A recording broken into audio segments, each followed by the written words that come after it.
So these are just like random feathers you got framed? I found them on the ground. Goldfish, they shed their feathers every spring. Yes, that one. I wanted to crash up. Yeah, those are their wing feathers. Dude, I can identify feathers. I know birds like back. Cool. Really? Yeah, I grew up like chicken factuals. So.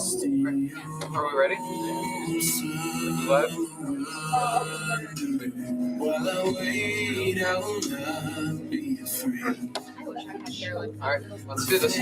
Hello, welcome everyone. Would my beloved roommate please turn off the speaker? Yes, we have intro music today, like every good church service does.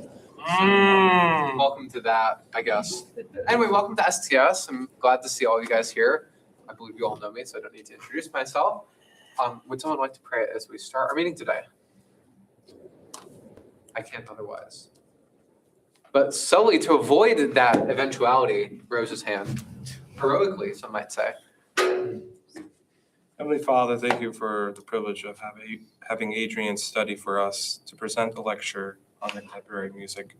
For this time would be used to build up your church, not to destroy it. I pray that we grow in knowledge and that we can have conversations about contemporary music in the Christian hemisphere. Lord, we just pray that Adrian will just teach us very well and that we be good students. In your name we pray. Amen. Amen. Thanks, Solomon. So, who is this? Brandon Lake. Brandon Lake. Yes, thank you. This guy now. You've been following basically anywhere in American Christianity in the last probably 10 years. You will have heard some of his songs, something like Gratitude or perhaps Praise. I was singing in chapel last week. Hello, Luke. Welcome. You missed the intro music. So a little bit, just a brief personal connection with this. I'm sure we all have a personal connection with contemporary worship music since we sing it a lot in church. But I remember back in high school, my school had chapel at a Christian school, and we sang a song by him, I believe, called Lost in Your Love. And I was sort of confused at this song. It talks about getting lost in God's love. I believe it used a lot of water imagery, but I was very confused at what it meant. And if I should sing it or not, partially because I had no biblical support to go off of. As a Bible nerd, what's meaningful to me is normally biblical passages, biblical imagery. That's how I can test things against what's true. And I didn't have that when dealing with Brandon Lake's Lost in Your Love song.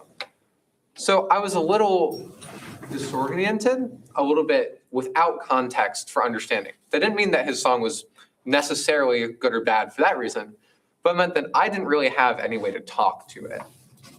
And that, I think, is a situation that we find ourselves in a lot of times when talking about contemporary worship, because we're very disassociated. We don't know where it came from because we've all been born here into this world, and we don't know where all this is coming from, especially since these are all very recent developments. I'm talking about stuff that happened in the last, I don't know, like 80 years? No, less than that, 60 years or so. But a lot of these developments are known to us. So I'm hoping that by talking about a history of contemporary worship music, we can give a little bit of like context to be able to talk about contemporary worship music in general. We can figure out where we are because we know where we've been. So that's the hope for tonight. But before that, we have a few announcements of exciting stuff happening in our club this week.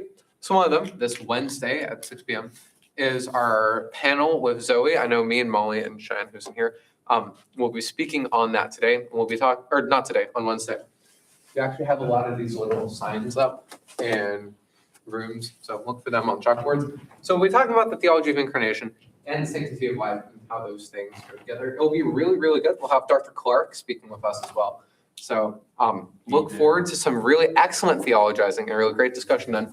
So that'll be in Dreyer Auditorium, 6 p.m. Bring every single person you know. Yes. To come to it. Yes, it will be a blessing to them. You can be assured. We also then the next day are helping host Bible Outro. It's when Dr. Sanchez basically summarizes the entire semester of Bible Intro into 3 hours with Chick-fil-A served, which is kind of awesome. So if you want to get a lot of content about Scripture, especially for apologetic purposes, we're helping run that. We're going to make trivia for it, so it's going to be really fun. So come to that. We'll be at Joe's at 7 p.m. Besides that, we are looking for a few shadows to help join our executive team next year. Yeah, Charles Wade? Preferably freshmen or sophomores. Yes, preferably freshmen and sophomores, mostly since you'd be joining to then be on the team like in the future. Right. So I guess we would accept juniors, but it's not like, Yeah. you know, talk to us if you're going for interested. longevity, but. Yeah. So anyway, that will be happening. So talk to us if you're interested. If you know anyone who might be interested, tell them to talk to us. Like, we're definitely looking for people. So yeah, just have that on your radar. We also just randomly have, this is personally a personal project for Adrian, is that I went to ETS SBL last year, Evangelical Theological Society. My beloved roommate Solomon can attest to that. No, I didn't. My esteemed roommate Solomon Myron is lying to you because he did go to ETS and he had a great time, and you will too. Evangelical Theological Society. It's a conference that a lot of professors and scholars go to. If you have any theology people that you're following or thinking about, they're probably there if they're still alive. It's really awesome. You get to see people presenting on topics as diverse from the Trinity in some like, I don't know, random niche council in the 300s to have people talking about the book of Psalms, or you want to hear people talking about like political theology or just basically anything. EACS is there. It'll be really fun. It's going to be in Denver this year. It'll be the week before the Thanksgiving break. So if you're at all interested, I highly encourage you to talk to us because I'm hoping to get a trip kind of coming together for that. Hopefully we could find either housing with like a church and Airbnb to try to keep costs down. It's in Denver. Yeah. Did you already say that? I did say it's in Denver. Yeah, that's in Colorado, by the way, for those who are keeping track at home. Griffin's asking a question, I think. Yes. Can you name some names that would be there? That would be there. Well, if you're a Lutheran, I heard Jordan B. Cooper is there, right? I spoke to him directly. He was Yeah. over here. Matthew Garrett's there. I met Daniel Wallace, Daniel Wallace. who wrote the Greek textbook, and I met Bill Mounts, who also wrote a Greek textbook that I read.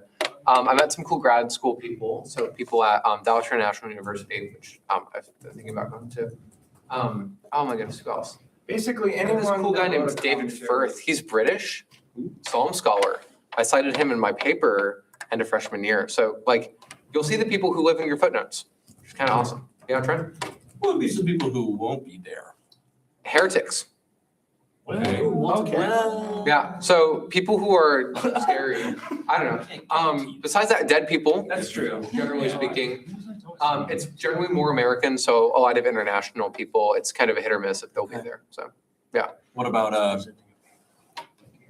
Michael Reeves? Michael Reeves, hit or miss. He's going to be our theological lectureship Yes, next year. he will be at Moody. So Delighting in the Trinity guy will be speaking at Moody next spring. I will actually come. Look forward to that. It'll be really great. Very excited. Yes. So that's happening. And then brief shout out before I jump into the body of my presentation to my research assistants. That's Liesl Solomon and my mom who's watching at home. Thank you guys for your help with listening to a bunch of worship music. I needed data on worship music and they provided it to me. So thank you guys. I really appreciate it. Adrian's mom. So let us move forward. Here's what we'll be talking about today. We'll be doing just some more general history and then drawing the discussion of history of worship music into the wider history of like American evangelicalism. We'll talk about some of the theology in worship music and how that develops, and then we'll be discussing some songs at the end, so it'll be pretty cool. So to begin, our story kind of starts, there's obviously more beginnings to it, but our story starts back in the 60s. And this is a time in American history of a lot of upheaval.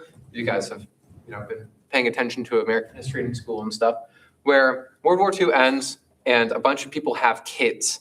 The baby boom, or as we know, the boomer generation in the 1960s is now at that age where they start like breaking against what they've been told. So they're going to be out protesting. They're going to be flirting with communism or drugs or being hippies. And it's a pretty big upheaval time in the United States because you have all these young people and this distinctive youth culture is really strongly developing in developing ways that a lot of people are trying to figure out, what do we do? And especially what do we do as Christians? When we've seen the widespread secularization that had been happening in the 1900s, how do we make sure that the next generation doesn't end up doing that and our church just kind of falls to pieces, which has been a fear in American evangelicalism for a long time? What do we do about that? And the answer for a lot of people is let's develop a really, really strong youth component. So raise your hand if you've ever been to like Young Life before. I know I've been to their middle school one, kind of. Young Life was one of the really, really big organizations that said we're going to serve youth by pioneering this new method of like a youth group, like a small group for them that would then reach out to them, kind of make them more excited about Jesus and help them to stay in the faith. And it largely did. This is a bit of a success story in American Christianity, though with a few unintended consequences. Trent, what are you wondering? So, like, when we think of youth group, this is kind of where it came from? Yeah. Or do we see a more like gradual development of that through like, catechesis and then eventually like children's church kind of thing? Or is it like those are completely separate and youth group was a unrelated new development in the 60s? Yeah. I will say I'm not an expert on this. What I'd seen in the research was the latter one, that catechesis was a thing, but there's also just this expectation that it's a family thing too, of like specifically raising people up in the church. And a lot of the people who are pioneering youth group, which are American fundamentalists, have rejected that catechesis for confirmation or for baptism kind of class. They're not doing that kind of catechesis. No one's learning catechism. There's no RE, if any of you are Catholic, which I don't think any of you are. So anyway, there's none of that, but then there is this saying we need to, it started especially with like youth rallies, of we need to have these big movements of youth that are going to then, almost like the Billy Graham evangelistic rallies, but for young people. And they began to realize, I believe it was in the 60s and 70s, that that was in the 50s that they had the rallies. In the 60s, they began to realize that those mass rallies weren't really working because they weren't very personal.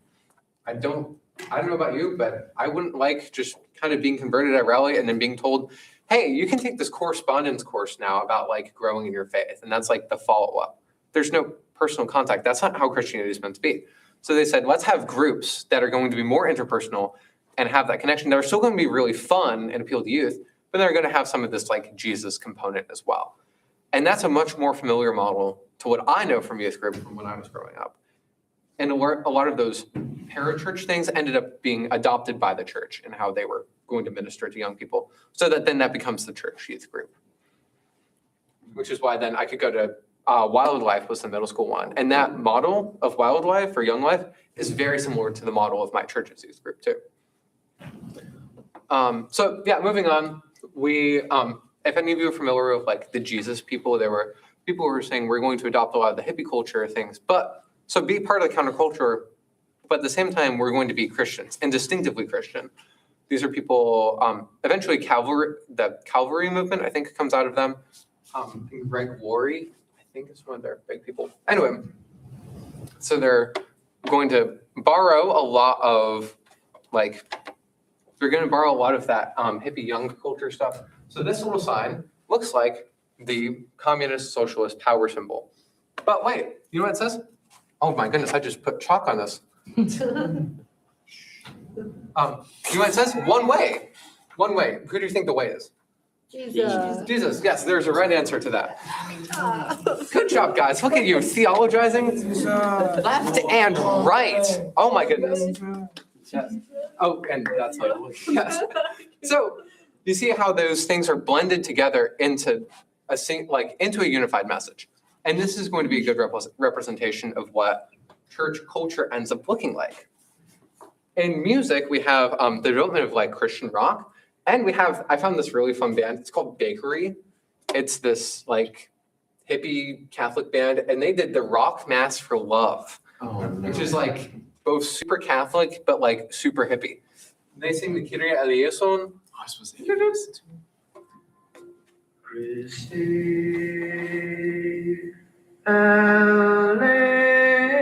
Look at that like hair and that mustache. Oh my goodness. That hat. I'm for this. Got a sheet. So this almost sounds like a Beatles song, if you will. Like it's that kind of style, but they're singing the Kyrie eleison. Oh my God.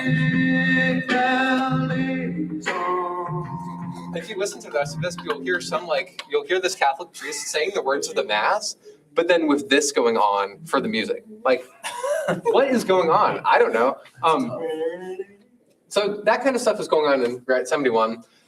All that to say, the big conclusions that the American church has reached is that rock music is okay, especially young people are saying, rock music is okay for the church. It's not of the devil.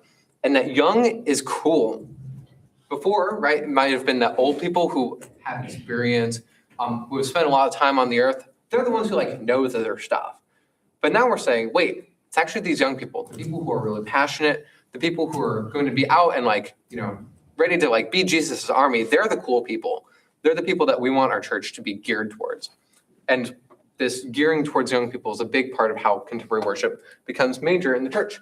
Would someone mind reading this quote from Lee Norman? I believe he was a major Christian rock artist. Yeah, Trinity? And then the hippies grew up. But I'm not totally thrilled about the commercialization of Christian music in America. Moms and dads own the bookshops and run the radio stations, so they're not going to play real, raw ideas on the radio. Amy Grant won't offend your grandmother, so she'll get radio airplay because your grandmother will send money to hear more Amy Grant, which means the radio station will break even another year. When the dollar becomes your major concern, how do we get the most money out of our radio listeners? Then you start playing music for the people that give their money. Yes. So this is coming from a guy, right? Notice this is 1984. So the 80s or the 60s are over now. And the people who are hippies now have to have, normal jobs and they have families. And now that kind of like, anti-commercialism, anti-capitalism thing that was going on there, it's kind of over. And this is reflected in the music. Music goes from being really folk influenced and really complicated to them being very simple, very kind of like soft, rocky, if you will. So that by the time we hit the 90s, it's like plinky pianos all the time. The plinky piano, I completely forgot about that from music until I was listening to this. And notice that then money becomes a much bigger component. We're going to see that theme of money come up a lot in the history of contemporary worship music because it ends up becoming an institution. It isn't just a movement. It's now a group of structures that are associated to preserving and promulgating, perpetuating that movement. So that movement is now enshrined in stuff like worship pastors. That becomes a job. In case you're curious, and during the time of the Reformation, worship pastor wasn't like a position like next to a pastor role. You might have people who are writing hymns or people who are church musicians, but they're not worship pastors. And it's not like every church will have like a worship pastor. Sometimes you'll have like choir directors. So that's a similar thing that has a little bit older roots. We have stuff like record labels. Capital CMG is a really big one. In case you're at a church that gives the credits for a worship song, you're going to see Capital a lot. And then I think it's thank you music is the other big one. Yeah. Did I get that correct? Yeah. We have stuff like royalty collectors. People are actually getting paid for writing songs. So these aren't just written for the public domain, but there's now collectors for songwriters to get royalties for their songs.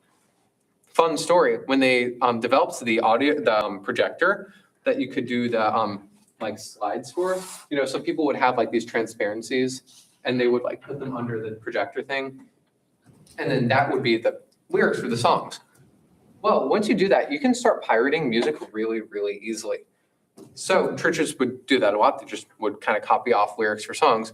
And so that caused a crisis in the worship music industry because there used to be songbook publishers, but now people aren't using them. So they had to develop these royalty collectors that would actually be able to collect royalties for using songs. So you like pay for, say, we can use 100 different worship songs, and then you pay the royalty collection service for that. So audio tech, stuff like projectors. We had magazines talking about the worship group. With education, there's now a way that you can become a worship pastor by going to school, say at a place like Moody Bible Institute that has a degree in worship and music arts. And we have some, these are especially more contemporary, Song Select, Praise Charts, and Proclaim are all software that I've encountered with that. I think there's also, I guess Planning Center isn't related to that, but these are all kind of related to how we're using our music. And this should be familiar because we live with all these institutions today. Maybe not as much, now record label is still, just differently. So this now becomes something that is like a business. It's something that needs to continue to exist because there's money involved. There's people's livelihoods involved. This is a Christian, almost like a Christian copy of the secular music industry. And that's how all this is running. It's like a city within a city, if you will. And so we have at the meanwhile, these other movements that are going on in American Christianity that are pouring into worship music. I realize I've been talking a lot. Do we have any questions or thoughts so far? I'm about to have more questions for you guys, so be ready. Are you ready? You're prepared? I don't think you know what you're ready for. No. Yeah, you agreed too soon, so watch out. No.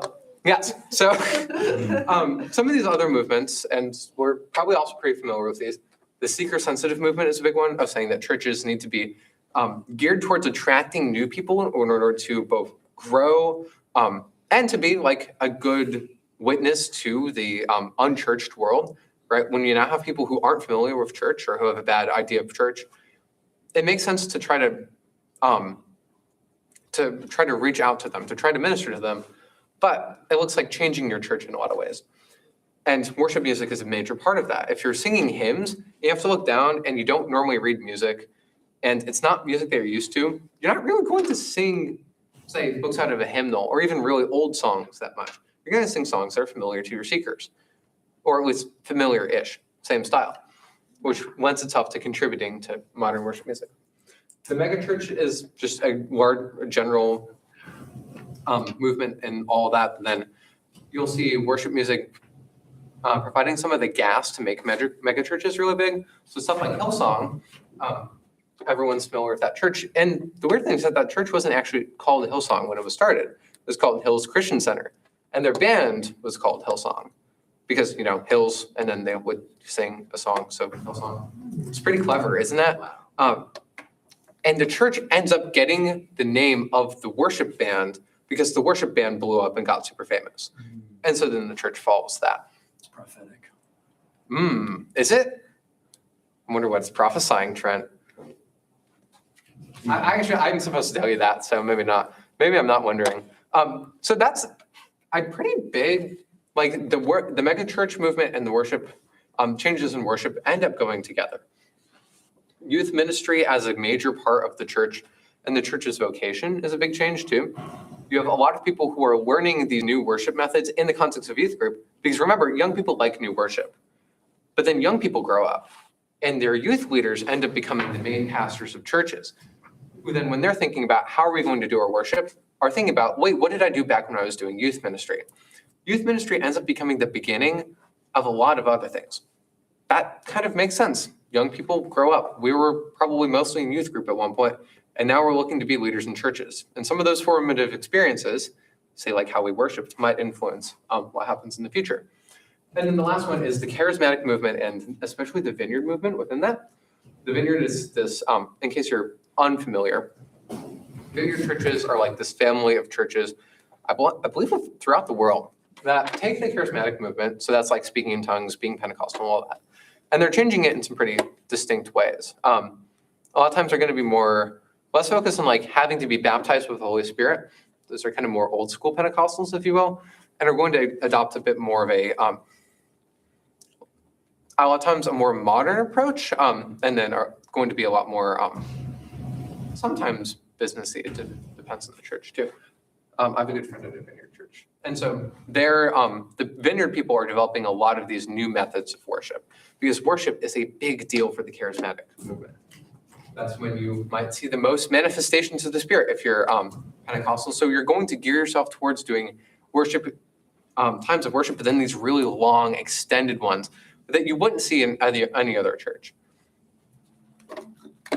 So, and out of that, we see this guy named John Wimber. He was one of the major leaders of the vineyard movement. I think actually the leader, who, based on his experience leading churches, developed these 5 movements of an extended worship set. This might be a, say, 35 or 45-minute worship set, as opposed to, say, 10 minutes before your sermon, which is what I was at least familiar with when I was growing up. But this is like, say, your worship night, how you're going to plan out your worship night. He called this free-flowing praise. How do we organize that? How do we draw in people's like attention? So people start out and they're all distracted because they just had to get their kids to church, and they burned their toast, which is terrible. And all their kids are yelling, and they're distracted because they're thinking about work and all the other things that one might think about when they're at a Sunday morning. And this is a movement of more and more and more focus until you reach kind of the intimacy part. Are you guys like reading through kind of, I know there's a lot of slide stuff. You guys might just work through each phase, if you will. Yes? Yeah? So tell me, what happens in the invitation stage? What do you mean by like directed to the people? Like what is that? Yeah, I should probably explain some of these. Yeah, I should explain them. So this is talking about what are the words of the song. So an invitation stage might say like, look like a call to worship, or it might be a song that's singing a lot about worship. And that's, a psalm example might say, come into his presence with singing, enter his courts of thanksgiving, come into his presence with singing. Where it's directed towards the people and saying, hey, let's praise Yahweh. This is a very biblical example. And admittedly, Wimber is drawing on, I believe also Psalm 95 is saying follows the structure. I think he's right about the beginning. I don't know about the end. So it's this, it's that like high energy, like, hey, let's worship the Lord, praise the Lord kind of thing. If you've ever started a service with, he called my name, I ran out of that grave. That one, yeah. like, I feel like every church service starts with that. I could be wrong. I definitely am wrong. But that song starts it a lot, and it's this kind of high energy, like, hey, let's get into like worship time, And then it's designed to like focus you into that worship time. So this then moves through different movements of worship. So engagement is like, let's be closer to God. Let's like connect more with him. And now direct it not towards, hey, let's all worship God, to like actually doing the worship to God and beginning that. So that's why it's directed towards God. Leash, I should probably explain also who Leash is. Leash is The New Worship by Barry Leash. This book was written in 96. So kind of the heart of the worship wars, if you will, when people were fighting about, do we do old worship or new worship? And he's writing about, what's the new worship? What's it like? What should we do with it? Oh, and hey, here's this model for how people have done new worship. Which is decently, I think, sympathetic to it. And he's explaining a lot of what's going on. Then you move to this exaltation. So this is the like, God is great, God is big, God is utterly transcendent. Darn it. And our slides are dead. Projector's dead. Oh, did I just not touch the thing? Wait. Wow, I'm like a real professor. I don't know how to use it. Okay, we're back. Look at that. Look at that transcendence just get absolutely decimated. So anyway, exaltation, right, is stressing God's transcendence, right? You're a great God. Maybe, our God is an awesome God. He reigns from heaven above with wisdom, power, and strong. Our God is an awesome God. So like awesome might go in there. So it's songs like that that are going to be that kind of exaltation song. God is big. God is great. He's massive. He's huge. Lord of the universe. All that. Talking about God's transcendence. It might be directed to God. It also might be like a third person kind of song. So like God is, not like you are, but it depends. And he's actually, this is a direct quote from him. He's like, oh yeah, songs like this might use great, majestic, worthy, reigns, Lord, mountains. Which just that kind of honestly, like they'll just talk about mountains in this. It's like, I thought it was kind of great. Like it's like mountains, Lord reigns, and you're like, yeah. And he also said high pitch spans. So it goes all the way up, it goes all the way down, but especially goes up. So it's right, kind of stressing that, musically even stressing how big God is. Then though, the energy dies down, it gets slower, the tempo goes down, that kind of in-between part of the songs. You're like, okay, it's gonna be a slow song now. And that's like the adoration in intimacy. Kind of yeah, this is like, God is imminent, God's close. Key words are now you and Jesus. So, right, because clearly Jesus is closer to us than the Father and the Holy Spirit. And it's directly to God. It's gonna be lower pitch range, kind of quieter, a little bit like, and then kind of that slow song. Is this like familiar to you guys? Just Can you give me an example of a song? It's adoration. Can you give me an example of a song? Yeah, Matt. Jesus, Jesus. Yeah, that's a good one. The darkness Oceans. Oceans is a good example. Yeah. And Oceans could even go in the last one, but we'll talk about that one too. But yeah, Yeah, I think Jesus, make the darkness tremble is a pretty good one for that one. Waymaker might be here. Waymaker, miracle worker, promise Wouldn't that be the keeper. exaltation? Kind of, but now it's like talking about like specifically how you interact with my life. So it's stressing kind of that evidence Okay, part. okay. I mean, obviously this is pretty fluid. And the last one is then intimacy. And this is kind of how Leash describes is that it's kind of drawing towards this and especially drawing your focus towards this so that you're like locked in and emotionally like available for the intimacy section. That's like the personal connection part. It says we address God as Abba or Daddy. I've heard a lot of worship songs that called God Daddy recently, but that might have been a 90s thing. That's so. And that's like, you're close, you're like hugging me kind of thing. I think there's a Matt Redman song called Intimacy that like talks about that a lot. Like this is like, close. And earth like us will follow. Yeah. And he says, don't use percussion, but the acoustic guitar is particularly effective for achieving intimacy. Okay, so this guy, Mhm.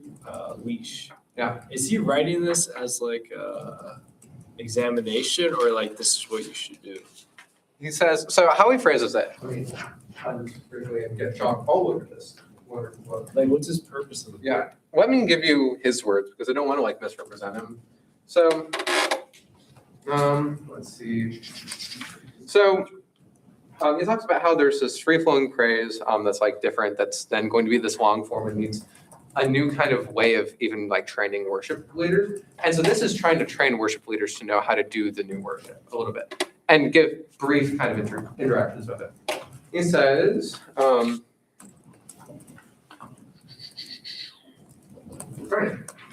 thought I saw what he was saying about it.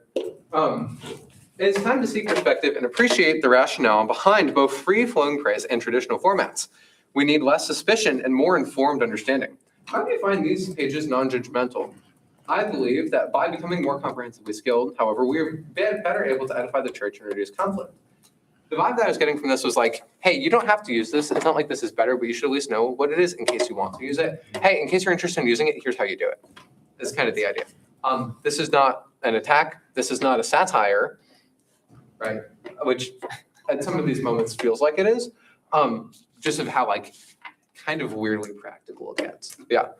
I feel like the order of it, like it has an order, and maybe I don't know whether it feels like there's a general movement in in a consistent direction, right? So it doesn't feel totally like man, it's just all over the place. Like it has a direction, but it doesn't seem to be very theologically geared or very scripturally infused with like gospel reenactment. It's kind of very like vibe based. Like here's the kind of emotional journey we want to take you on, as opposed to like here's the gospel. Because like the gospel has parts and it has movement and it has direction. It's a story. Right. And you're telling a story here too. So it's not completely devoid of sense, but it's not really grounded in anything. Yeah. No, and I definitely I would agree with that. And so I have two things that at least like I'll just say I don't like this. Like I don't like how they are doing this. In their defense, there's two things. First, Leash does give a biblical example of this. I think it's Psalm 95 that he says is, sorry, just finding it real quick. Yes. So the come let's sing to joy to the Lord. Let us shout aloud to the rock of our salvation. That's invitation. Let us come before him with thanksgiving, extol him with music and song. Engagement. I don't know if that works, but oh well. The Lord is a great God and a great King above all gods. In his hand are the depths of the earth, and the mountain peaks belong to him. The sea is his, for he made it, and his hand is formed the dry land. Come, let us bow down and worship. Let us kneel before the Lord our Maker, for he is our God, and we are his people of his pasture, the flock under his care. So that intimacy is like, oh, Yahweh's our shepherd, we're his flock. So biblical support, no, since there's another half of that psalm. And like those hats are supposed to go together. And like the other half is like a warning, is like, hey, if you're his people, then like don't be like his people beforehand. And like those aren't textually mediated transitions. That's not like the text doesn't indicate that. He's kind of like reading that in. I think what this is talking about though is a psychological phenomenon of how humans are made. Like this probably works with how humans are working because John Wimber discovered this through experience. This is an empirically verified model of how humans do worship. Is that humans like this? This works for them. There's probably a reason for that. Probably actually a good reason for it. I don't know. But when this becomes a, hey, let's use this model so that we can get a reaction out of people, that's when I start getting really anxious. Does that make you anxious? Makes Griffin anxious, which is pretty cool. Yeah. Griffin? Yeah, just something I've noticed is like this does have a few similarities with like good church services, like call to worship, Yeah. like the adoration and whatnot.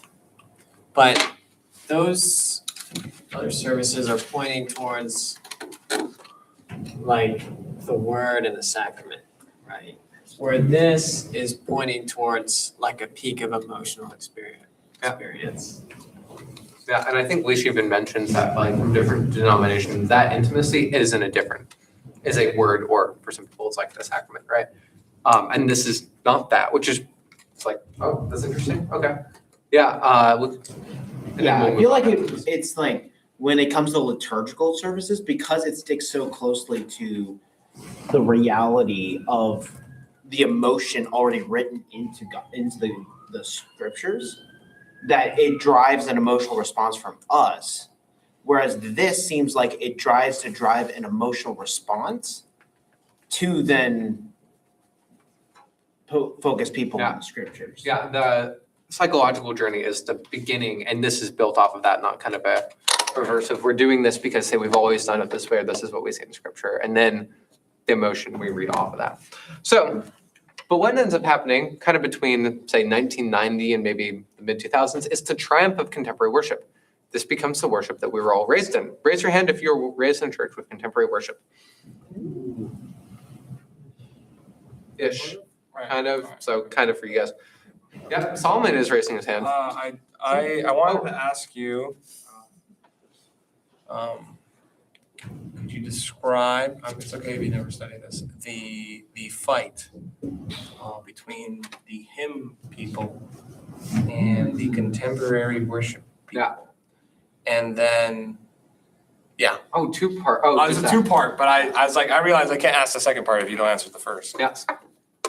No, it's a gap in my research. All right. I missed it. Don't worry. I was meaning, it was kind of a Dr. pipe Tucker dream, but I talks. really wanted to talk to Dr. Tucker because if you remember, he mentioned the theological lectureship, how he was the guy that they brought in to do the new worship. Yeah, he was the guy that replaced. Yeah, I really want to talk to him about that. He apologized. That seems super interesting. Like to be kind of that guy. I'm like really interested in that. I think it'd be cool to find out. I'm also really young, so I don't remember that. My mom became a Christian when she was an adult, so that's not part of our like family memory at all. Is worship or it's the history of the church before like I don't know, like 20. Wait, how old was I? Like 2013, 2014 or so. Like we don't know anything that happened before them personally, and I never read up on it. This book is kind of talking a little bit about it, like it's already going on, and like, hey, let's like stop fighting, kind of thing. And I know what happened is that contemporary worship won to an extent. That just seems like what happened. Maybe I'm wrong. Correct me if I'm wrong. But Leash notes that yet some pastors feel compelled to look at the form. This is using songs of choruses instead of hymns, which is his way of talking about kind of the newer worship style. Because they're afraid of losing members to the church down the road that employs a less staid format. After looking up the word staid in the Merriam-Webster dictionary, which by the way means like kind of stilted or like more like solemn or like somber, I guess. I realized, and this was a thought I had a while, that what ends up happening is kind of what happens in stores all the time. It's product competition. A better product, like let's say you're buying toothpaste, and a toothpaste that just like better. Let's say like tastes really good or something. and it's say like the same price, because by the way, all churches are free to go to. The better toothpaste is going to get more people. So if all the toothpastes don't become better, then they're going to go out of business, and it will only be better toothpastes. This is kind of my thesis. This is, by the way, where I'm starting to make stuff up. So if I'm wrong, please say so. Got it? I might not be right here. I'm probably not entirely right here. But the better toothpaste is the toothpaste that survives, which means that we should expect toothpaste to get better over time. Possibly. This is an economic reality. There's money involved in this, specifically tithe money. If churches don't have people at them, they don't get tithe money, which means they don't continue to exist. Jonathan. So just to try and understand more, I guess this is like a question for everyone. In this context, what does better mean? Like, what is the measure of that worship then? That's a great question. What do you think? I have my theory, but this is one of the questions that I was coming up with as well. Well, I suppose there's several different angles that you could look at it from, like better as in it makes more money, better as in the number of listeners, better as in like the amount of people you're actually reaching, like numbers wise, like evangelistically, like how many people come to churches who are playing this music and coming to Christ through that. Yeah, my idea of better right now is more likely to get more people to be committed members of your church. So it's more people in the door and more people likely to like be a part of your community and like be looking to like give to. So to an extent that means also though, not just more people, but better people, if you will, young families. Because young families are going to have kids who are going to possibly be in your church. They're going to be in your church a long time. They're likely to be more active and more able to serve as volunteers. Possibly they are on fixed incomes like retirees, which means that they're going to be more likely to be able to give. And they're, like really young people who don't have any money. So I think especially young families are who we are thinking about. A lot of times churches that say are only retirees are kind of doomed if they don't get more young families because their people just kind of age out. And so I think that's part of what's going on. And since the young families, especially in the 90s, are people who know contemporary worship, this is reaching them, especially, and reaching what they're looking for. I'm going to bet that part of that is just the pure, effectiveness of this model. Like this model is really, really effective, which is part of what makes it really successful. Sully, would you mind waiting? I have a part where there's more questiony stuff, but yeah. So CW doesn't mean Charles Wade. Sorry, Charles Wade, but I'm sure people do prefer you. But yeah, that's kind of the first question. It's like, why do people prefer it? Why is it the better toothpaste? I personally am drawing from some personal experience here. So story time, Adrian is 13 now, and him and his mom are looking for a new church. And we are going church shopping, which is an unfortunate phrase, but it's one that we use all the time. And we visited this one church. I think it was called Valley Brook Community Church.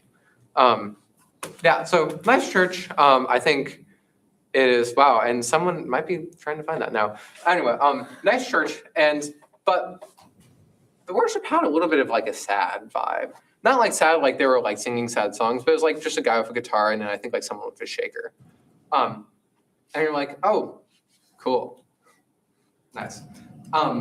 But I think both me and my mom were like, oh, this worship is like not very we were also coming from a church that was really high production worship. Probably weren't looking for that, but was looking for something that at least seemed a bit more together. And that's that and a youth group, which was one of the other big factors in this is, do we have a youth ministry? Was what drew us to our church that I was at for the next, 5-6 years. And that drew a lot of people to it because it was really, really big. It was very successful at its job. It was a great church. It preached the gospel. It's also just really, really good at drawing people. Partially because of its worship style. So that's where I think this is where I'm drawing this model from, is like, I actually did this. And consumer choice is what ends up doing this. And that produced a bit of a survival of the fittest or natural selection kind of situation. I just said natural selection and we're at Moody. So what crazy Darwin. These are his finches. I like birds. Birds are cool. They have wings. They have feathers. We have some people with feathers in the front as well. That was not intentional. What? Cameras in the right. Yeah, and well, some may allege that. And these Camera. finches have different beaks. You can see. And some of the beaks are better at eating different foods.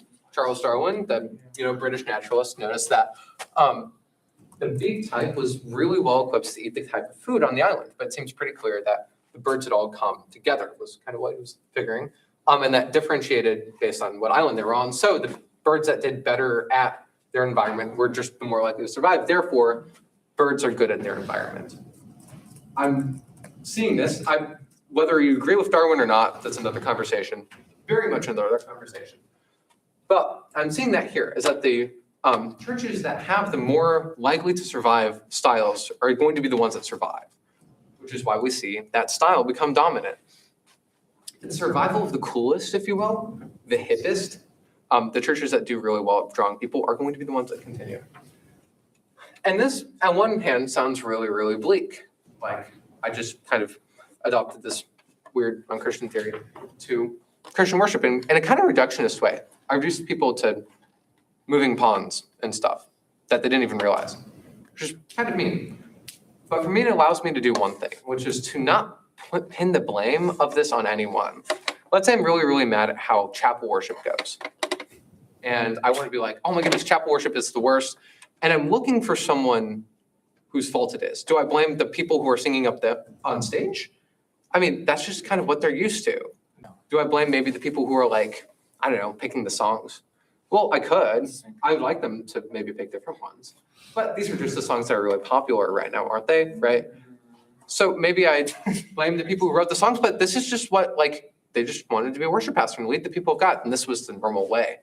Because this isn't really no one did this. There are people who definitely pioneered this, but if it weren't them, it would have been other people. I think this is just kind of what happened.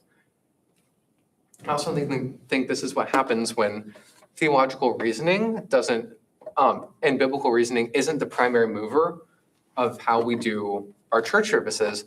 And so it ends up being what works the best. And this is what works the best.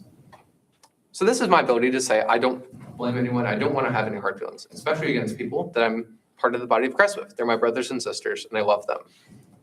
And I want to not resent them. So this is kind of my weird way of doing that. So some theological reflections, including some questions. What do you guys think? I know, Solly, you had a question. Well, yeah. I wish, I don't wish. I think something there's also to reflect on in the contribution of why Christian contemporary music has gotten so popular is exactly what you stated, was that it wasn't theological nor biblical, but it actually was, if you pull up a Hillsong video from like the 1990s or 1980s. You mean like this? Wow, you were worship, ready. You were locked 1992. in. Okay. But if you watch the congregation, because they'll have recordings of a congregation, you'll just see them standing, right? And so you don't have this overt, energized congregation. Yeah. Which suggests that there was trends that were not just like, well, Hillsong made the song and therefore this is the popular song. But there was a few combination of movements, and I remember sitting in the lecture and it talked about how you have these two veins of Christian contemporary music. You have this repetitive, long, meditative kind of music. And then at the same time, you have this level of music that was overtly joyful. And then at the same section in a music store, you have hymns. And so what you have is this mesomorph of two Christian types of music and combining them. And so that's what I would say is like modern contemporary Christian music. Yeah, because people are still singing old songs. They don't stop singing hymns, but they just sang them less. They sang them less because the others sound better.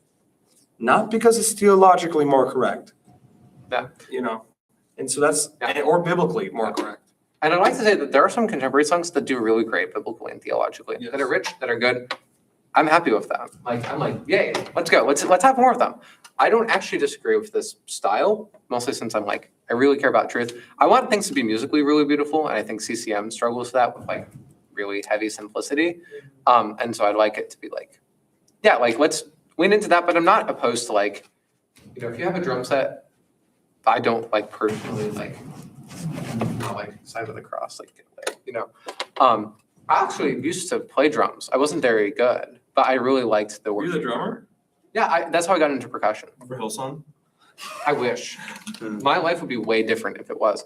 Yeah. So I just want to raise the question about how then do we engage with what contemporary worship is and its shortcomings when the way that we're framing it is through something that's institutional and systematized, whereas so much in like the Pauline letters and stuff, the way that like Paul responds to problems is always like directly person to person, relationship wise, like with Philemon in the example of slavery, and then he like talks around what slavery is as like a bad institution. Like he doesn't ever point to that, but he just talks about people's personal responsibility within that letter, sort of. Yeah.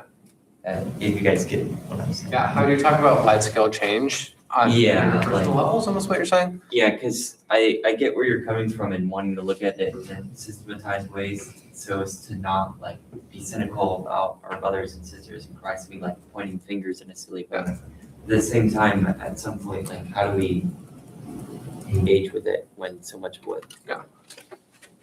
I think, so part of it is, I think, just literally talking to people, like Paul is addressing that problem interpersonally. I think it's really good to do that. Interpersonal is like how you also show people that you don't hate them, which I think is really important because especially in the worship wars, and especially today, people think that the people who don't like contemporary worship don't like contemporary worshipers. I don't think that should be the case. So I think there's an interpersonal dynamic to that for sure. And part of that is just like get people to be really, really great biblical thinkers and really great theologians. People to like love doing theology and love thinking about their faith. People who like wrestling with things. People who worship God by doing that and don't just think that worshiping God is like some like crazy emotional experience. Which normally, right, like you could do this in a youth group by saying like, hey, I'm a youth pastor. I'm not going to do what everyone else does and say get all my kids to be like really, really emotionally like excited so that then they commit to Christ again. But maybe I'll try to like raise them up and like discipleship. Teach them, help them to grow in relationships with others. Like this is something that I think just by doing what we do differently, I think is a really good way to do that. And there's also probably some institutional stuff to do. Like, I know definitely like more liturgical approaches are changing that, but keep in mind that this book, Song and Worship, is written by an English person who's writing about the Anglican Church a bunch. The Church of England was not liturgical enough to make this not happen. A lot of the people who are doing this, Matt Redman, Heart of Worship, like is an Anglican worship pastor. Like just by like saying like, let's do more liturgy. Well, sometimes people don't want to do liturgy. And so you teach them, why do we like liturgy? Why do we do that? But just by saying like, these churches need to like go this way, well, ultimately that will change because we have the Church of England and the Catholic Church who is doing rock mass for love. My goodness. Rock mass for love? Like, I don't know, maybe you're loving it, but maybe we'll do Trinity Trent Sully, perhaps? If that's okay. Do you think there would be a good use of psychological and business principles in the church without the focus being on like what will bring in the most money? I don't know, like. I think psychological, maybe not business, because partially the goal of business, a lot of business theorizing is how can we be the most profitable? Now there's a lot of more recent theorizing that's saying how can we be also responsible to our stakeholders? That's what, it would like, that's like, those are the people who are indirectly affected by their business practices. So there's elements of like, that can be helpful, but when the spirit of a business attitude is like, how can we make our bottom line continue or be bigger? I think that's a difficult one, right? It's difficult to adopt that. And you have to be really, really careful, do some really good theological reasoning to figure out how you don't adopt the goal as well. Right? What extent can you separate the practices from the goal? Are you going to accept the practices if you don't have that goal? I don't know. I'm also saying this, I should preface this as also, I'm saying this as like someone who's not very businessy and not very like practical institutional like stuff. Like I'm not this way. I'm not very entrepreneurial. There's some people who are really good at that. I don't want to say that they're like bad either, or that their gifts are bad. I'm saying this as someone who really loves thinking about things. So there's an extent to which I'm also pretty biased in this discussion as well. Trent? I think this is kind of relating to your question, Jonathan. But liturgy and hymnody are not the starting place in worship, right? Like a understanding of who God is, what he's done, aka theology, that precedes our expression of those things in worship, in musical worship. And so when we tackle the issue of how do we affect positive change in the church, we shouldn't, I think, just be thinking about how do we idealize a past version of worship and try to just like, Control C, Control V onto what it is right now, because that's working backwards. Yeah, and doing that, you still create something new. Right. That That's is still something new. And it gets uglier and uglier, I think, when you do that. And Adrian, you mentioned this a little bit, I think, but you have to go in the right order, right? So if liturgy and worship, I guess especially thinking of musical worship, is an outgrowth of theological care and pastoral care of people in a theological way, then we have to start there. You shouldn't just tell people how to change their practice.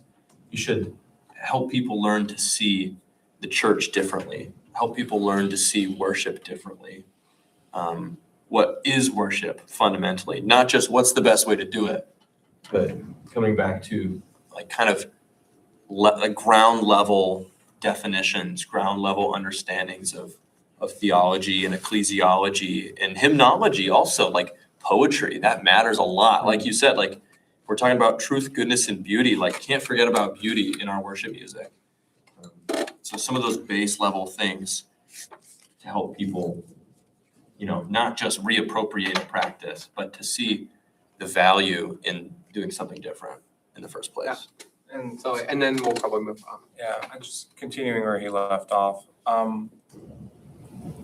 The modern contemporary style of worship, like we have data now to say, okay, evangelicalism as a whole, like has contemporary music made us understand our Bible any better? And it has not.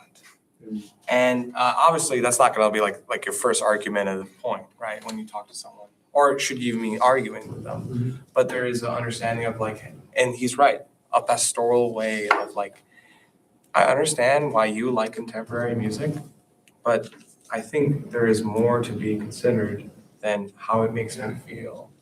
And just make an appeal of like, we knew our Bible better 50 years ago. So what is causing this change? And I think hymns were designed to teach us. They were designed to teach us biblical concepts that we have neglected. And so, I would do it with anything, whether it's like, should we take communion on Sunday every Sunday?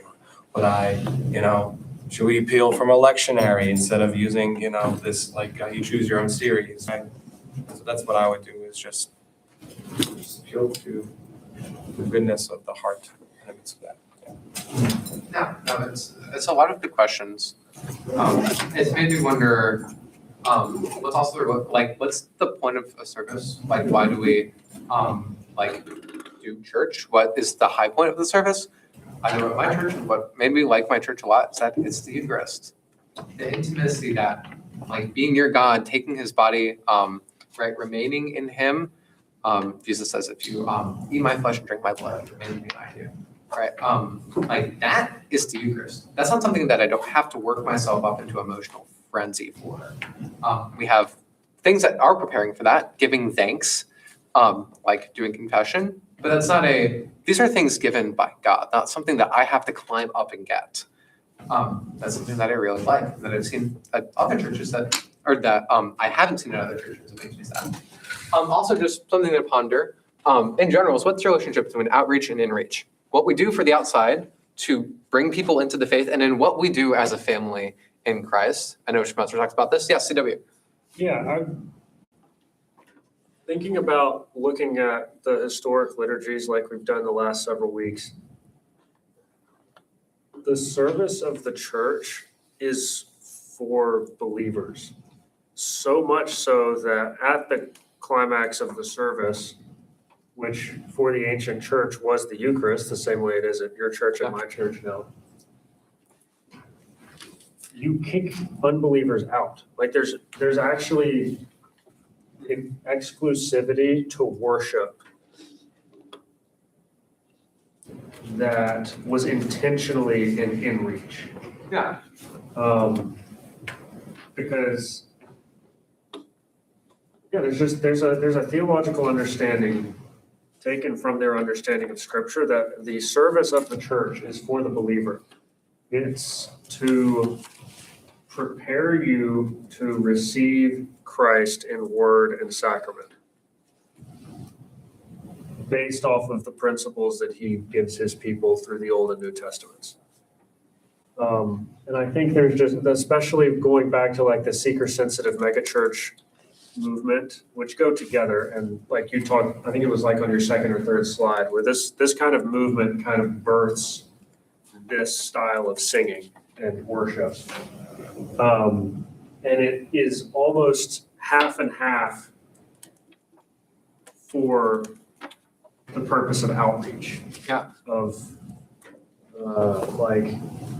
I guess it is both. It's outreach and, well, if people come and I'm singing hymns, they're probably not going to get very excited about that if they're not a Christian, and will probably never come back.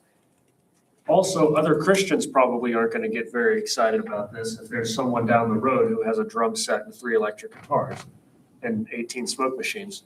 Like that's, it's kind of a both and thing. I don't know if I have a question in that. It was just Well, you something I answered was- that question. Yeah, it was just something I was thinking about.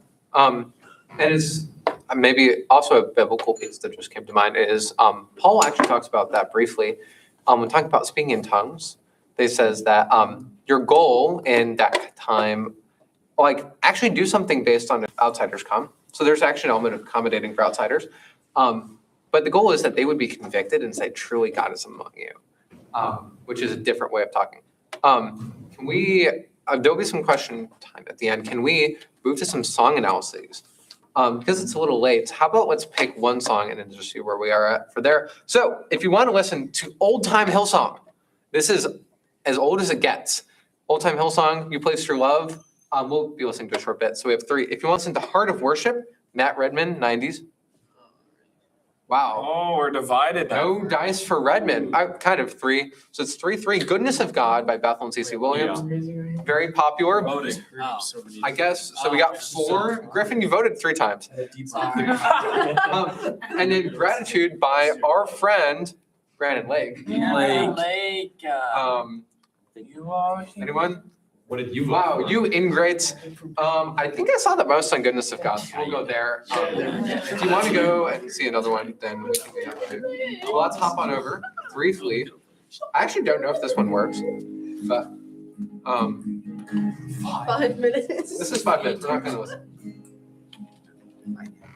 You guys can sing along if you'd like to. I don't know. This is kind of an awkward spot since we're studying it. What? Ringtones and wallpapers.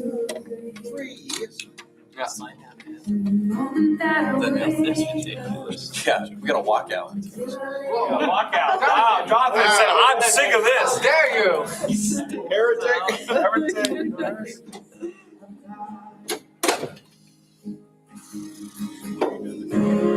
All my life you have been faithful. All my life you have been so good.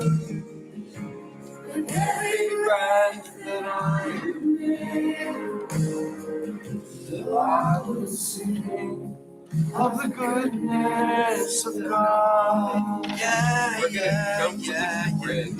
Oh, here we go. Bridge. Running after. Running after. Your goodness is running after. It's running after me. My life may not surrender. I give you everything. Your goodness is running after. It's running after me. So we'll get the bridge again, but let's hop on over. I'm sure you guys all know the lyrics. So, this is that's not that song.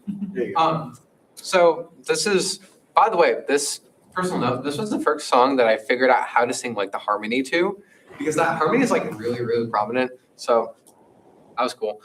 Anyway, so what do you guys notice about the song? What is worship in this song? What does who is God according to the song? Why do we worship him?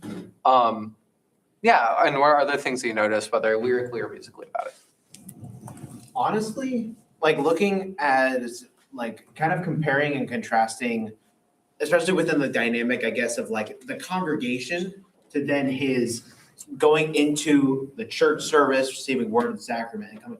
This almost feels like, I don't know, maybe like a personal reflection or a journal entry or something where this is like somebody in private reflection where they're basically making a personal account of all of these blessings that were laid out during the sermon, in partaking of the sacrament, in the hymns that were there.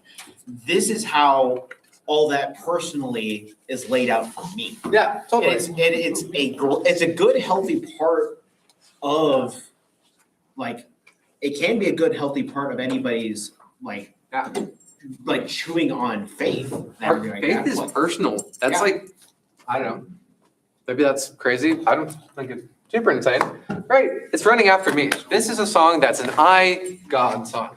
If we're going to draw this, here's me. And then what Schmelzer Sanchez draws theta at the top for theos, right? And it's me and God. And God did stuff that's good. And I'm like, oh, I'm going to sing. So let's draw a little note here. It makes me want to sing. And let's draw a star. 64th note right there. Yeah, honestly. So God did good stuff. Notice that this stuff is not really all that defined. It's using biblical imagery. You led me through the fire. What's the fire? It's kind of a fill in the blank fire. I know I've sung this song and I've thought about, what are the things that God has led me through recently? It's a great song for reflecting on that. So God does stuff. The stuff is undefined in the song because I'm supposed to be able to fill in the blank with my own life. I sing this song back to God. Pretty straightforward. We see it a lot in the Psalter. The Psalter tends to be, actually, no, sometimes it's also pretty vague about who's doing it. A lot of times, this might be a public testimony thing, the Psalter, God save me, here's me telling this to everyone. This isn't really saying that to anyone else. This is me saying that back to God. Not like it's bad, but it does kind of, there's not this community of Christians around me as much in goodness of God as there might even be in other songs. There's no we. Any other observations, thoughts, conclusions? Some other things that they do back to God, especially in the bridge. With my life laid down, I surrender now. I give you everything. Surrender. Yeah. Giving. Wow. Why do you think it talks about that? God wants us to trust him and lay our life down, and so that's a positive response to God's faithfulness. Yeah. You've given me yourself in your goodness, so I want to give you myself in response to your goodness. Yeah, it's a lot of modern worship will talk about surrender as response. This is also a very biblical way of talking, right? The Psalms are going to say, God has saved me, and I'm going to respond in this way. I'm going to vow a offering. I'm going to tell of your works. Surrender and obedience is a good thing. We need to make sure that we don't end up having this reverse salvation where it's God saved me so that I would do good things for him. We need to be careful of that. But surrender, it's surrender is oh, this is the obedience thing. I've seen surrender just globally a lot in worship music. That's like one of the big things that you do in worship, according to modern worship. In my opinion, it's probably overemphasized because it's very much emphasizing my response to things. I think that needs to have a seat at the table, but maybe not the head of the table. And I feel like it kind of is at the moment. But that's just a personal thing. I have no research to back that up. CW, I saw your hand raised. I was just gonna say, like, the surrender motif in CCM. I would like to know how many songs on the CCLI website that are like the most sung songs have that word in it. Because every time I sit in chapel, it's like, Yeah. it feels like every song is about, the first couple lines is, God walks beside me, God did this for me, God did that for me. But the emphasis of the song is what I'm doing for God now. And it's almost like in every song, you have to swear allegiance to God and make some sort of effort to get rid of all the things that you want and just like do what God tells you to do. Totally. And that's what happens when you overemphasize that. It's like promising obedience is actually something that we see in biblical worship. And worship should lead us to obedience. So, yay, good. When that's something that we say all the time, though, it's really hard. I also struggle with it is that, like, I surrender is so vague. Like, I surrender now. What does that mean? That I feel like I surrender? That I do something differently? Right? Surrenders, a lot of times, it's like emotional kind of emotional state. And when I sing I surrender, am I, by singing that, making myself surrender? But do I, like, know if I'm surrender? Like, this is also, like, welcome to Adrian Brain. Adrian Brain sometimes is not the place we want to be. But that's just the problem of, like, wait, what did you say?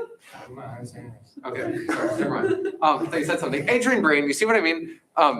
So there's just a lot of these questions. Surrendering is a weird action to do because it's a emotional, effective action that maybe sometimes I might not. Maybe I might not and I don't know it. Should I sing it if I do?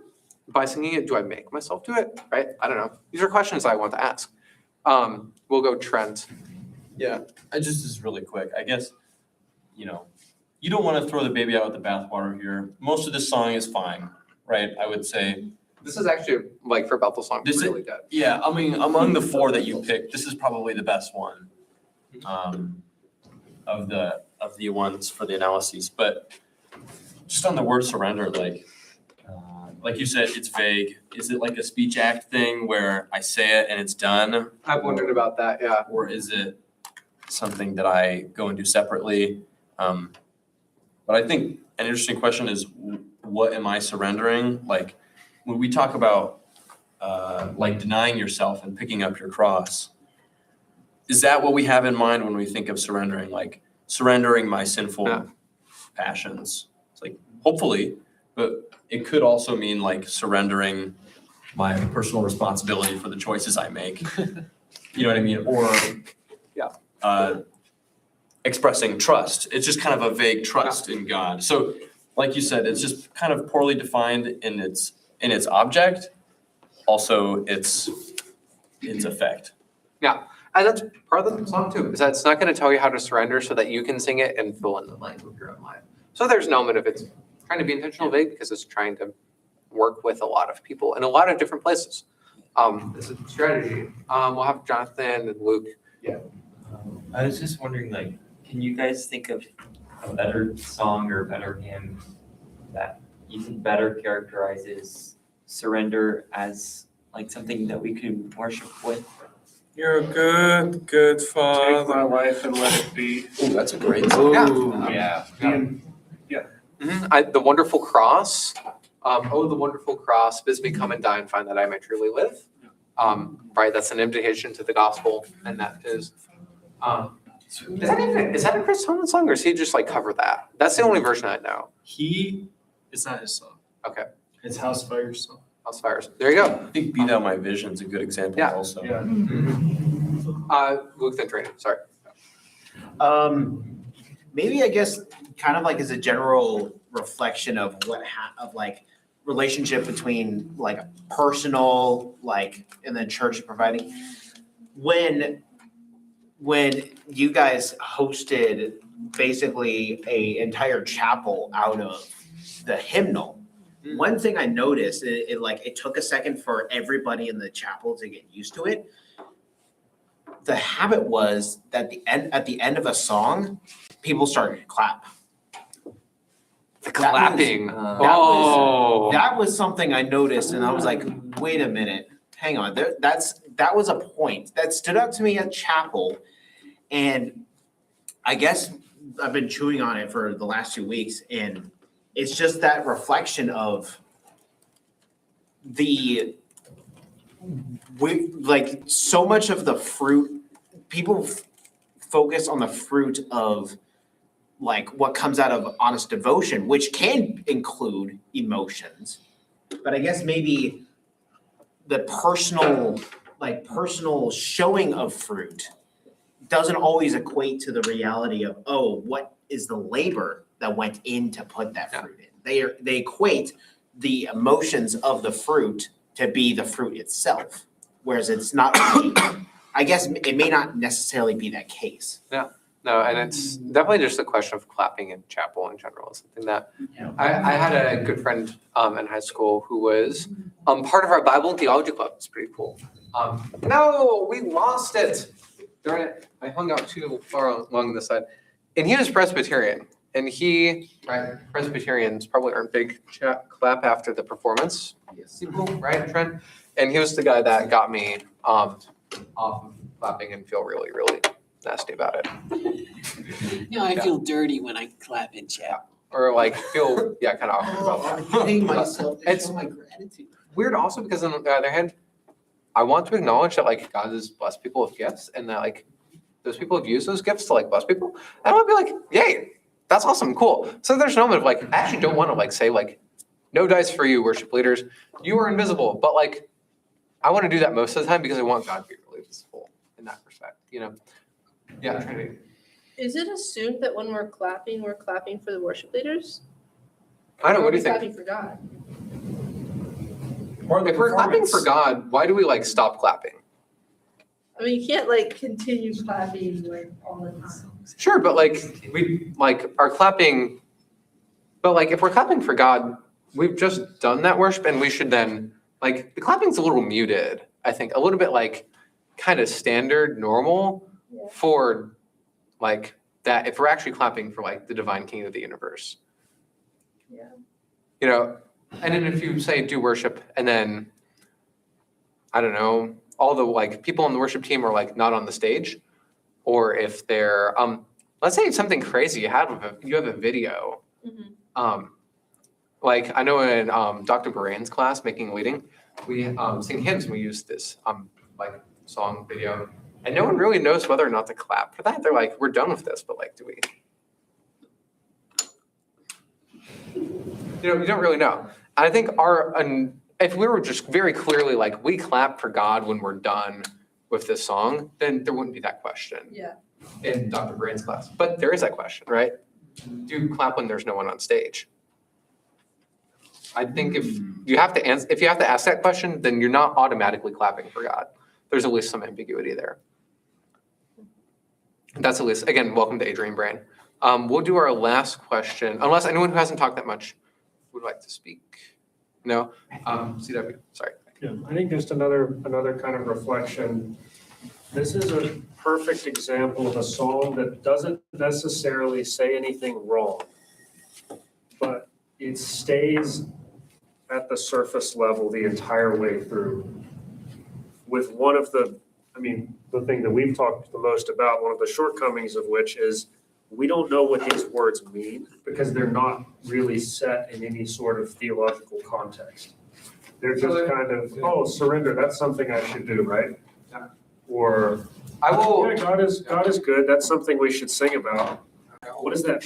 Welcome back, Sully. What does that mean? Yeah. So, I I would love to see a little bit more like, okay, yes, this song doesn't have anything wrong with it. But just because it doesn't have anything wrong with it doesn't mean automatically that we should be singing. Yeah. That's pretty I cool. will, I have a few final observations on this song and then a few final observations about it. Perfect response to kind of your answer. I just realized today, I've been working on a sermon for Psalm 23. Surely your goodness and mercy will pursue me. A lot of times we have follow me. Better translation is pursue. And I think that ended up here. We have a biblical allusion in the song. I didn't know that we did. So cheers to them, like there actually is a biblical allusion that I can use to make that song understandable and meaningful. So there's an element of like, oh, yeah. Now, at the same time, surrender, I don't know. I don't think the psalm really talks about, I don't think psalms normally use the word surrender for that. That's a kind of more kind of recent way to talk about that. So there's an element of then I still don't know how to bring that into like the world of scripture as easily. Which is something that then just by virtue of how vague it is, right, it's hard to really talk to it. I'm a nerd and I love verbs. And there's some fun verb tense stuff here. So I love you, that's a present verb in English. Fails, also that. So these are both just very kind of broad band ones. Talking about who God is. All of my days, guess how long that is? That's all the time. That's not a specific time. But now we move into the perfect tense. So now I'm looking back, perfect tense, looking back to the past and saying, throughout this whole past frame, God has been doing something for me. This is like a continued action in the past. So this is a very looking back psalm. These are all that, but then now it's present. The act of worship happens now. God has done that, but then the act of worship does now, influenced by the past. We're using perfect tenses for what God has done, but now we use future tenses for what I'm going to do in worship. So, oh my goodness, I got that verb tense right. That's the future. My bad. I just am not allowed to speak English anymore. So future then, what we do is then the future. We're promising a worship in response to what God has done. This is what happened here. God is actively, right now, this is the present continuous, actively pursuing us with his goodness. And our response in the present is to surrender and to give. So that present surrender and give is happening right now in response to what God is doing right now in chasing me down in worship. But generally, that like, I will sing is response then that like background kind of God's action. So God's done stuff in the past, he does stuff now. I am doing stuff now, I will do stuff in the future. So just some weird tense stuff that, do you notice then, presents a certain picture of time. That the now time is a time for me to respond and to worship, like promise worship in the future. So we're just gonna move on to our conclusion. We can talk a bit later. And that brings me to one of the interesting things. There's a lot of presentness. Worship, especially if you're watching some like Hillsong, old Hillsong, it's bringing that, the events of the gospel into the present. This is what preaching does. This is what a lot of things do. When we get too present focused though, things get really, really shifty. So we have to be careful of that. That's so that like, I need kind of things to be present. Nearness and intimacy with God is a very big theme. We've seen this kind of in those like 5 phases, right? And we'll see that. We saw that in a lot of other songs. What we do as a result of that is action or surrender. We say, I'm near with God, and now from being near with God, I'm going to go do what God wants me to do, or I'm going to surrender. Pronouns, when you're singing, think about what's the I, the we, the you, the like he, right? We're using all these different pronouns to communicate different things in worship songs. So this is what you can do if you want to interpret them in the future. Also, this is kind of Adrian anecdotal, you might disagree, but I feel like we talk about the cross a lot, but not as much about the resurrection in a lot of contemporary worship music. This has just been what I've noticed of like the cross, like you died for my sins, and we're going to really focus on that. But then we don't really stress that resurrection as much. For us, since that resurrection is like, and in a way, isn't as present because we're waiting for our own resurrection. But resurrection forces us to say that Jesus is king and that like happened, and that the present thing is he reigns. Not as much like something that like I do that's like just like this encourages me. This is like good times. So we've talked about a lot of these things, but I think we should just really say we're grappling with saying that worship is like the center of what a church is doing, specifically musical worship. Is this bad or is this good? I don't know, but this is kind of where our church is at the moment. We should be doing theology as we sing. We should be thinking about what our worship songs mean. We should be writing worship songs. That's, I think, something that like from our study, that's something we can do, especially if you're gifted in those areas. The church needs that. I think that's a really, really good thing to do. We've talked about a bit about why we gather for church. I'd like to end, however briefly, on that question of how do we support good theology without falling into cynicism? We've already talked a bit briefly about this, but this is a question that I've been wrestling with for years at this point. Since I'm a person who reflects on things and thinks about things, and who has trouble really like feeling being able to identify with people who don't do that, or people who are very all into Waymaker, and meanwhile I'm kind of in the corner being like, wait, what's going on here? Trying my best not to get distracted. And then ending up in cynicism when I want to say that's all like commercialized or something. And I think there's a danger in that. It's like our struggles with these things or our critique of these things needs to be coming from love, not from a position of pride. This is coming from wanting to see the church built up, not just wanting ourselves to be cool or correcting people. And that's something that I don't know how much of where those motives are in me. But I was encouraged today from Psalms class that talks over briefly about the journey of a certain cynical worship leader, Asaph, the musician, who was struggling with how the wicked seemed to be struggling or prospering, but he wasn't. And he said, "Surely in vain I've kept my heart pure and have washed my hands in innocence. All day long I've been afflicted, and every morning brings new punishments. If I had spoken out like that, I would have betrayed your children." When I tried to understand all this, it troubled me deeply. Another translation is, it was a great burden in my eyes. Until I entered the sanctuary of God, then I understood their destiny.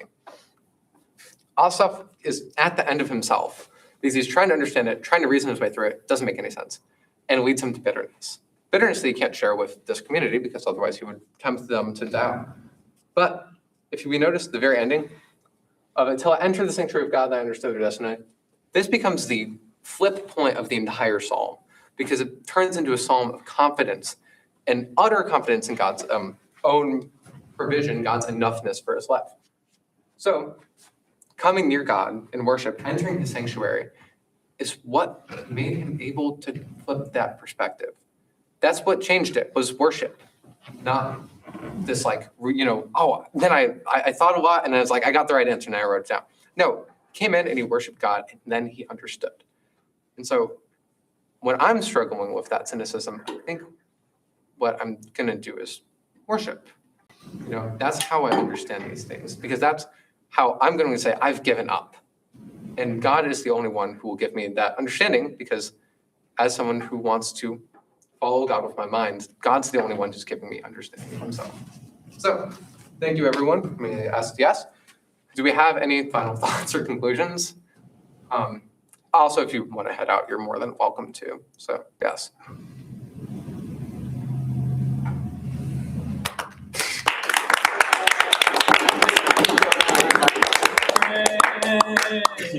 That was the applause for God, so. Yeah.